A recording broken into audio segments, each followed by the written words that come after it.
Maddie and the Test is absolutely beautiful. The animation is gorgeous. I think the message is very powerful. This is a joy to watch. I think it's also a very important short. This is actually a short circuit episode, and I watched Disney's short circuit animations quite a while ago. They were released originally in 2022, I think 21, 22, and then this year in 2026. There were a few of them released. And very briefly, if you're unaware, these are short films pitched and directed by people who work at Disney, which I think is an absolutely fantastic program. It sounds really amazing, a great way for creatives working there to work on their own ideas and have their own passion projects. And at the start of the short, at least on Disney Plus, we get a little bit of background from the director. It's directed by Heather M. Roberts Russell, and then we go in with the short, which is just a few minutes in length, but it's the perfect length of time to tell this story, to tell Maddie's story. And I will explain what happens in this, so there will be spoilers.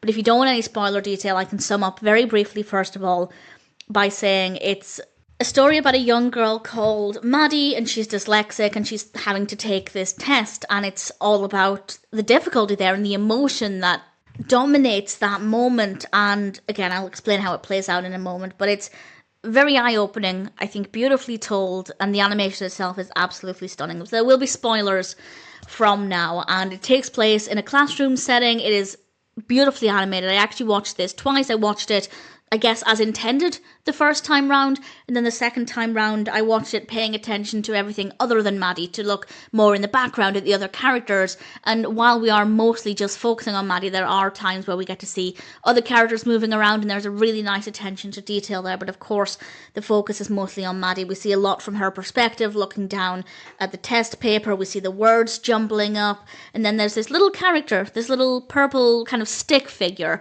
that jumps along the words and tries to help her out. It's still not really working. She's getting very, very flustered. I will say, I'd like to think that if it's that severe for Maddie, certainly a child of her age, I'd like to think by that stage in her school career, somebody would realise that she needs a bit of help with tests, rather than just letting her become overwhelmed with emotion. But it's clear that this is something she's experienced before.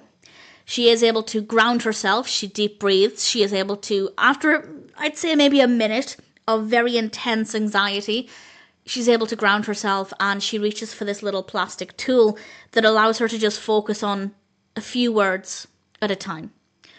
And it seems like a really great device. Instead of having all of these words in front of her and having everything jumbled up, it allows her to just focus on a few words in a moment, and it seems really effective. Of course, I'm no expert. I don't know whether it could help everybody, or if maybe more severe cases, for more severe cases it wouldn't work. I don't know. If anybody has any knowledge on that, please feel free to share. But certainly I found that to be quite educational, and it's very clear that once she utilises this tool and takes things slowly, one step at a time, you can see the weight lifting from her shoulders, and then the light. It's not quite a beam of light, but the light in front of her increases as her mood lifts. And I thought that was just a really nice, subtle moment. Very, very beautifully animated. Very, very well done. Again, as I said, I'd like to think that if a child like Maddie is needing extra help, she wouldn't have just been left to do the test completely like that. I don't know. I could be wrong.